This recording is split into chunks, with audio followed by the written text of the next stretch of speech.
Socrates was born in Athens in 469 before Christ and died 70 years later. He came from a prosperous family which allowed him to study and dedicate almost all his life to philosophy. Furthermore, he was leading a frugal life as he was not attracted by luxury nor comforts. Because he did not feel the need for riches, he gave free lectures to his students.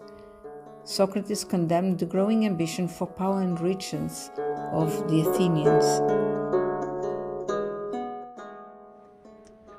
The desire of possession. This is the cause of all the wars, the discords, the scuffles. It is the body that gives them birth because of its passions. And if we busy ourselves in getting hold of wealth, it's the body we are slave of.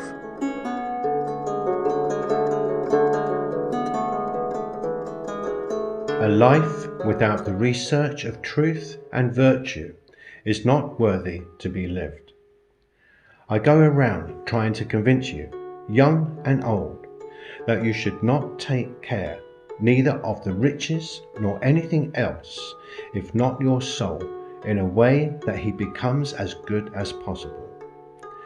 Because the virtue does not come from the riches, but from the virtue itself come the riches, and all the goods for the people, both in the private and public life.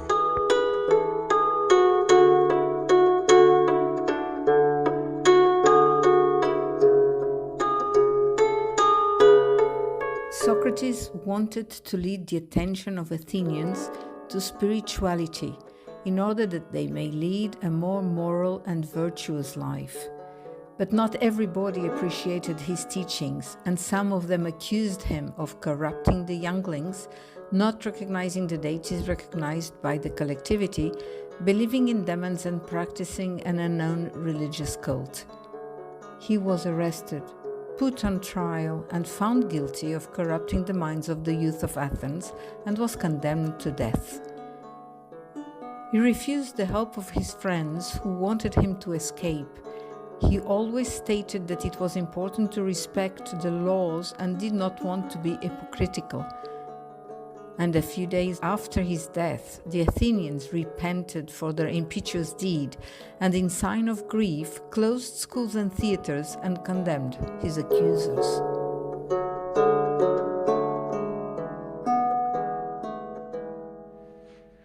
Meditation is the way to reach wisdom and truth. The soul of every person, when he feels intense pain or pleasure for something, believes that what caused this intense emotion is the only reality, true and evident. Whereas it is not at all, because every pleasure and every pain, almost like nails, nail the soul to the body.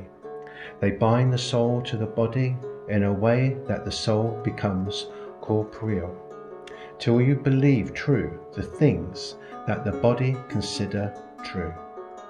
The soul reasons in the best way when no sense or feelings bother it, neither the sight, nor the hearing, nor the pleasure or the pain, but when it gathers completely in itself, detaching from the body and approaching the complete being. The soul, remaining alone in itself, makes its research and elevates to what is pure, eternal and immutable. And since this is of its same nature, the soul remains always bound to it. The state of the soul is called pure knowledge.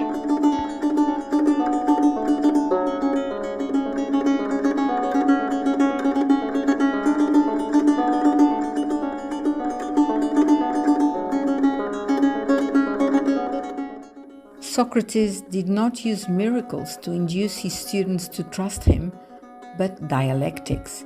He first states that he knows nothing and then starts his investigation by questioning his interlocutor and by extracting out of him all the prejudices, false ideas, and superstitions that dwell in his mind.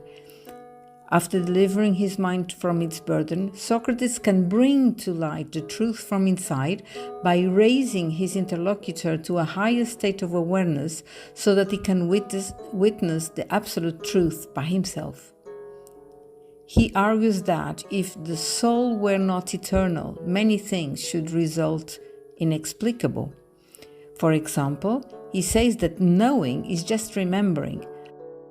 Otherwise, how could many concepts like the beauty, the equal, the righteousness be so easily acquired by us while growing up, if they were not somehow already existing and needed only to be recalled?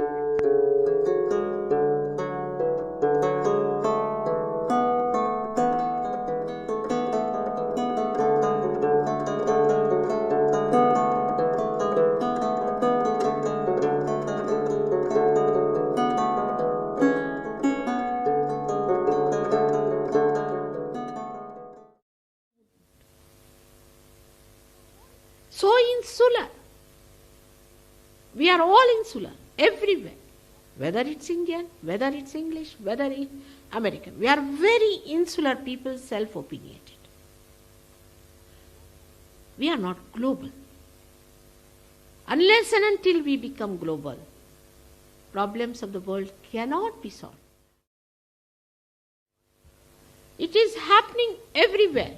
It's not only in one country. It's the same, as I said, in every country. We are very insular people. We have to expand. And how do we expand? How do we expand? Through our spirit. As you can see, the characters of these people, they were global. They never talked about one country, 2 countries, 3 countries. They talked for everyone.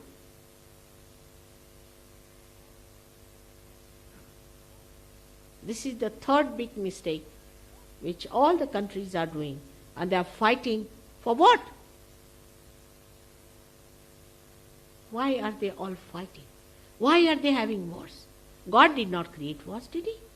It's not his mistake. This world belongs to him and not to us. All theories, they become self-destructive. How can that be called as a benevolent politics?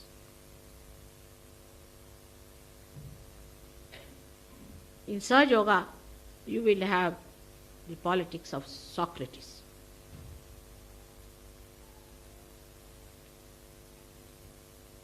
Of giving and of not taking.